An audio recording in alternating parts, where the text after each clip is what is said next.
सर्वांना. साक्षात होत्या त्या आई भवानी, साक्षात होत्या त्या आई भवानी.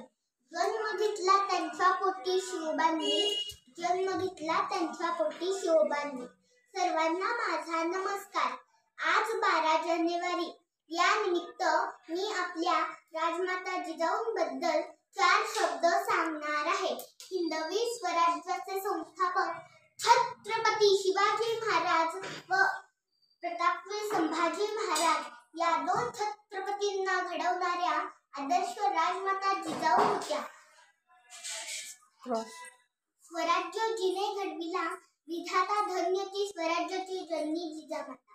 आपण किती जगलो याला महत्व नाही, आपण कसे जगलो हे महत्वाचे आहे व आपले जीवन कसे सार्थकीस लागले हे महत्वाचे आहे. 450 वर्षापूर्वी फक्त 50 वर्षाचा जीवनपट आज देखील आठवला तर अंगावर शहारे येतात. ते जीवन निर्माण करणारी माता जिजाऊ महासाहेब, धन्य ती माता जिने आपल्या मुलाला म्हणजे छत्रपती शिवाजी महाराजांना